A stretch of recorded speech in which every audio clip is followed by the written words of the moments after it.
अब सभी को जय मसीह। और आज हम पढ़ेंगे फिलिपियों की पत्री उसकी 4 अध्याय उसकी 8 ऐसे लिखेंगे। इसलिए है भाइयों, जो जो बातें सत्य है और जो जो बातें आदरणीय हैं और जो जो बातें उचित हैं और जो जो बातें पवित्र हैं और जो जो बातें सुहावनी हैं और जो जो बातें मन भावनी हैं, अर्थात जो भी सद्गुण और प्रशंसा की बातें हैं, उन पर ध्यान लगाया करो। जो बातें तुमने मुझसे सीखी और ग्रहण की और सुनी, मुझ में देखी, उन्हीं का पालन किया करो। तब परमेश्वर जो शांति का सोता तुम्हारे साथ रहेगा। हालेलुया। हम प्रार्थना करें। धन्यवाद परमेश्वर पिता प्रभु जी से नाव की यहोवा मेरे पिता, आज की वचन के कलाम से पिता हमारी एक से बात है प्रभु जी। आज का वचन सभी के जीवन में 100 गुना फैले आपके राज्य की वारिस बना पिता। आज का वचन जो भी सुने पिता, उनका जीवन हर दे और जीवन उनका बदले प्रभु। आदर की बातें, सुहानी बातें, सत्य की बातें उनके जीवन से निकले पिता। हरी को तू बना, तेरा आत्मा जाए सिखा इसमें आपके राज्य की वारिस बनाए मेरे पिता। हरी तरफ में सौंपते मेरे पिता। प्रार्थना सुना, आशीष किया, धन्यवाद। ये प्रार्थना दुआ यीशु के मीठे मधुर नाम से मांगते हैं, आमीन। तो मेरे अजीजों, यहाँ पर पौलुस कहते हैं कि जो जो बातें सत्य हैं और जो जो बातें आदरणीय और जो जो बातें उचित और जो जो बातें पवित्र और सुहावनी और मन भावनी हैं और सद्गुण प्रशंसा की बातें, उन पर ध्यान लगाया करो। हालेलुया। मेरे अजीजों, यदि आप और मैं परमेश्वर के बेटा बेटी हैं तो हमें परमेश्वर के सत्य वचन पे ध्यान लगाना है।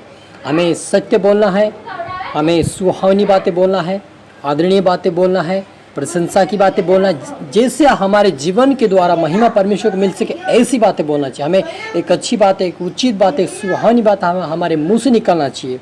हालेलुया। क्योंकि प्रभु यीशु ने कहा कि जब तुम आदर की योग्य बातें बोलते हो तो परमेश्वर की महिमा होती है। यानी जब हम अच्छी बातें बोलते हैं, परमेश्वर का वचन बोलते हैं, परमेश्वर की आराधना करते हैं इस मुंह से और सभी को आदर की बातें बोलते हैं, सुहानी बातें बोलते, तब लोग भी उस बात को सुनकर हमारे द्वारा आशीष होते हैं। हालेलुया। इसलिए प्रभु यीशु मसीह ने भी कहा कि तुम दूसरों के लिए आशीष के कारण बनो कहा। इसलिए आप और मुझे आशीष के कारण बनने के लिए हमें परमेश्वर के वचनों की ज़रूरत है, प्रार्थना की जरूरत, परमेश्वर की वचनों की ज़रूरत है। क्योंकि जब हम वचन पढ़ेंगे, प्रार्थना करके, परमेश्वर हमें सिखाएगा अच्छे और उचित बातें बताना। क्योंकि यहाँ पर पौलुस कहता है, और पौलुस इस बात को, सत्य की बातें, सुहानी बातें, प्रशंसा की बातें वो बोलता था। इसलिए वो खुद भी कहता कि मेरे योग्य चाल चलो। हालेलुया। क्या कहता वो? जैसे मैंने चला पवित्रता का जीवन जिया, वैसे तुम भी चलो, ताकि तुम्हारे ऊपर दंड की आज्ञा ना रहे।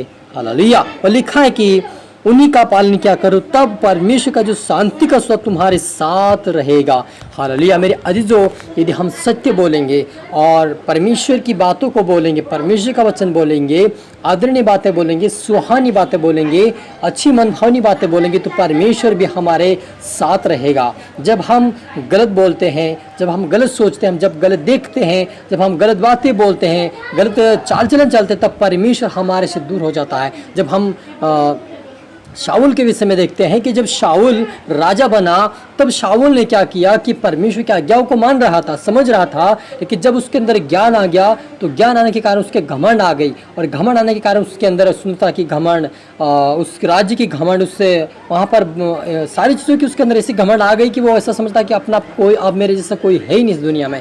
और वे इतनी घमंड आ गई उसके अंदर कि वो परमेश्वर के वचन को तोड़कर उन्होंने क्या किया, एक स्त्री को गलत नज़र से देखा, तब उन्होंने पाप में गिर गया। दूसरा, उन्होंने क्या किया, यूरिया को मरा कर उसकी पत्नी को उन्होंने रखा। यानी उन्होंने इतना बड़ा पाप किया परमेश्वर के विरोध में। तब परमेश्वर ने क्या किया, उसके ऊपर जो परमेश्वर का अभिषेक था, उसका आत्मा था परमेश्वर का, उसके ऊपर से उठा लिया और वे दुष्ट आत्माओं से जखड़ा गया, वो दुष्ट आत्मा से घेरा गया। तो मेरे अजीजों, आप और मुझे भी, यदि परमेश्वर ने हमारे जीवन से सारे पापों को दूर किया है, गंदगी को धोकर हमें पवित्र शुद्ध करे उसके लहू के द्वारा, तो आप हमें फिर से ऐसे पाप, ऐसी गलती गुनाह ना करे जो शाऊल की तरह नष्ट हो जाए।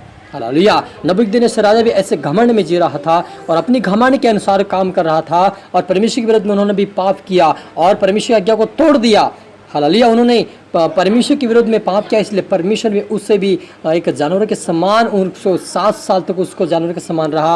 उसके ऊपर इस गिरा, उसके ऊपर उस गिरा, धूप पड़ी, कई प्रकार की उसके ऊपर समस्या आई और जानवर के समान वो चलता रहा। लेकिन 7 साल के बीतने के बाद परमेश्वर ने फिर से उसे खड़ा किया। उससे क्यों ऐसा किया उसके साथ? क्योंकि परमेश्वर भला है, वो प्रेम करता है। लेकिन अगर जो लोग उसकी आज्ञा को नहीं मानते, उनको टाड़ा देकर परमेश्वर बुद्धि ज्ञान समझ देता है, ताकि वो समझ जाए कि परमेश्वर कौन है और उसके विरुद्ध में पाप करना क्या होता है। इस बात को जान, इसलिए परमेश्वर सभी को ताड़ना देता है, जो गलत काम करते उनको देता है। हालेलुया। इसलिए आप और मुझे परमेश्वर के वचनों का पालन करना, आज्ञाकारी बनकर उसके राज्य की वारिस बनना है। आज समय सत्य की बातें बोलना है, सुहावनी बातें बोलना, आदरणीय बातें बोलना है, मन भावनी बातें बोलना, जो परमेश्वर को भाई, जो परमेश्वर लोगों को भाई वही हमें बोलना है, जो उचित है उसी को बोलना है, ताकि हमारे का लोग भी आस पाकर स्वर्ग राज्य के वारिस बने। हालेलुया। हम प्रार्थना करें। धन्यवाद मेरे परमेश्वर प्रति प्यारे प्रभु जी, आज के बाद के कलाम से पिता हमारी से बातें किया प्रभु जी। मेरे खुदावन पिता परमेश्वर आपके नाम की स्तुति प्रशंसा मेरे पिता। आज प्रभु जितने देख रहे सुन रहे पिता, तेरे आत्मा से भरे, सामर्थ से भरे, बुद्धि से भरे, ज्ञान से भरे मेरे पिता। आज से प्रभु तेरे वचन के अनुसार चलने वाले बने, तेरे आज्ञाकारी बनकर तेरे राज्य के वारिस बने। कोई भी पिता तेरे प्रेम से वंचित ना होने पाए, लेकिन प्रभु तेरे वचन के अनुसार चले, प्रार्थना में बने, आपके राज्य के वारिस बने, आशीषित होने पाए। आपके बेटा बेटे एक दिन गवाह साक्षी दे, ऐसा इनको बना प्रभु। इनके जीवन में तेरे आत्मा जाए, इनको आज साधारण बातें इनके मुंह से निकले, सुहावनी बातें निकले, उचित बातें तेरा वचन निकले इनके मुंह से, और तेरे राज्य के वारिस बने, दूसरों के लिए आशीष कारण बने। ऐसा होने दे मेरे पिता। सभी तरह आत्मा सौंपते अपने प्रार्थना सुना, आशीष किया। धन्यवाद प्रभु जी। ये प्रार्थना दुआ यीशु तेरे मीठा मधुर नाम से मांगते हैं, आमीन। आप सभी को गॉड ब्लेस यू ऑल, और अगले वीडियो मिलता है सबको जय मसीह के। और इस वीडियो को सभी को शेयर करें और लाइक करें। प्रभु आप सबको आशीष दे।